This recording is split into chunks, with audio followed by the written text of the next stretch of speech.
Good morning to one and all. So, in your previous class, I have explained about the basic principles of DC generator. Okay, so today we'll discuss the construction of DC generator.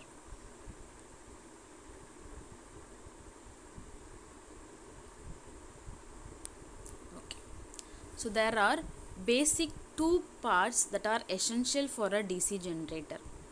First one is your magnetic field,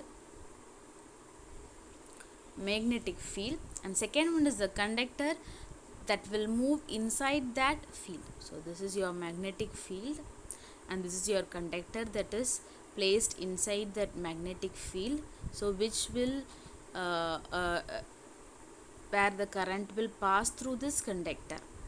Okay, so whenever this magnetic field, this field cuts this line, cuts this conductor, okay, there will be a force on that wire. So wire, it's a conductor means it's a wire, a copper wire. Okay, there will induce a EMF which will produce a current in the conductor. So the essential two parts are the magnetic field, so this field, and the conductor which move inside that magnetic field. So these are the two essential parts. So the basic parts, the other parts that we find in DC a generator are poles. So this is your pole shoe or poles, so which will produce a magnetic field. Okay, and you have a armature winding. Okay, you have a commutator, you have a brush, you have a armature, you have a field winding. Okay, we say that rotating part and stationary part. So we'll discuss these parts of a DC generator one by one. So see, this is your yoke, which is the outer cover of your DC generator. You should be all the parts of the DC generator has to be enclosed in a cover. Okay, that is called yoke. Okay, so pole shoe, poles and field winding will come under one basic parts, and this armature and armature winding will come under single part, and this commutator and brush will come under a part. Okay, so that will be discussed here. So what is the yoke? And yoke is the outer frame of a generator or a motor, and that is called as yoke. So yoke is made up of a cast iron or a steel. Yoke provides mechanical strength for whole assembly of a generator. It will carry the magnetic flux produced by the poles. So see, this is how the yoke looks like. Okay, so it has a frame, it has a feet, it has a terminal box where the wires inside your generator, okay, that is armature winding and field winding will be taken out, and that will be plugged in your switchboards. So that is your terminal box. So lifting eye, which is used to lift the generator. Next one is your poles. So what are poles are?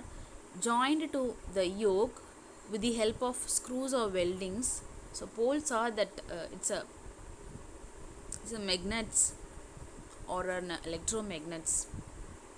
Okay, so what are poles are that? It will be a permanent magnet or it will be an electromagnet.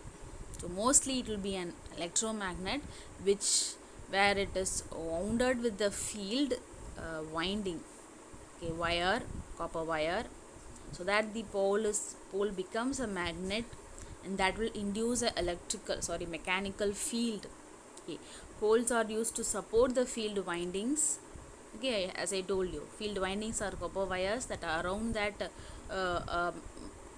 pole. Field winding is wound on poles and connected in series or parallel with the armature winding, so sometimes separately. So what is it? Pole shoe is an extended part of the pole which serves two purpose. First one, that will prevent the field coil from slipping. Okay, so இப்போ ஒரு coil நீ wound பண்ற அப்படின்னா ஒரு particular placeல நீ wound பண்ற அப்படின்னா it should not slip from that place. So that in order to prevent that coil from slipping and to spread out the flux in the air gap uniformly. That is the main purpose of this pole shoe. So see, this is your poles. Okay, and this is your pole shoe. So this is your elevated holes, this is your laminated pole core. Okay va. So பாரு, இந்த சுற்றி தான் காயிலை வந்து own பண்ணியிருப்பாங்க.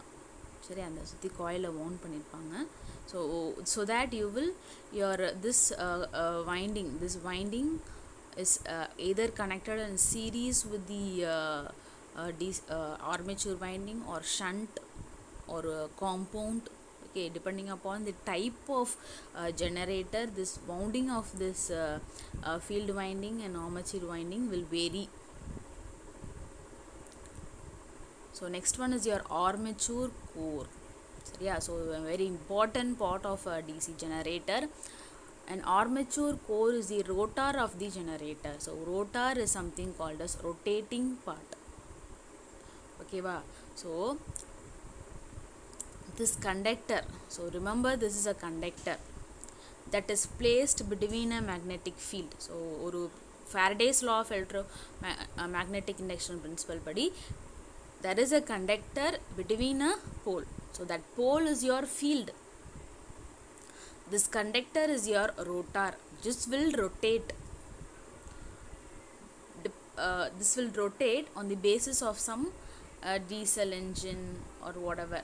Okay, because of that diesel, this rotor will rotate. Because of that EMF induced in your field, because of that induced EMF, this rotor will rotate. So because of this rotation, electromagnetic field force will converted into your electrical energy. So that is going to used for glowing a bulb, running a fan or whatever. So next one is your commutator and brush. Actually the power generator will be of AC, and when you have to convert it into DC, you need this commutator. Okay, and EMF is generated in armature conductor's terminal must be taken out to make use of generated EMF. So according to the law, when you place a conductor in a magnetic field and EMF will be generated, that has to be used in a useful form. Okay, so that for that purpose these commutators and brushes are needed. If you want, directly solder wires to commutator conductors as they rotates. As the conductor is connected to the armature conductors and mounted on the same shaft as the armature core. So as I told, what is the purpose is that it will convert from AC to DC. So what is the purpose of brushes? That it will transfer the converted current or direct AC current. If you want AC, you can use it directly. If you want to convert it, you have to convert it. So the brush will take out to the outlet. It is the connecting part. Brush is your connecting part. So conducting brush rests on the commutator and they slides over when rotor rotates. Thus a brush is a physical in contact with the armature conductor, hence wires can be connected to the brushes. So the brushes la wire வச்சு நான் என்னோட சப்ளையை அதிலேருந்து connect பண்ணி எடுத்துக்க போகிறேன். Okay, this is what the purpose of brush. சரியா? So for brush, the clear diagram. So see here, this is your brush. So this is your this brush is directly connected to your armature windings, so that it will, the induced EMF will convert it into electrical current, and from that brush you can place a wire and take it to your outlet. Okay, so this is the main purpose of your commutator and brush. So okay ma, Thank you. We have seen about the basic parts of DC generator. So we'll see in the next class, we'll see about the working of a DC generator. Next video I will tell about working of the DC generator. Thank you.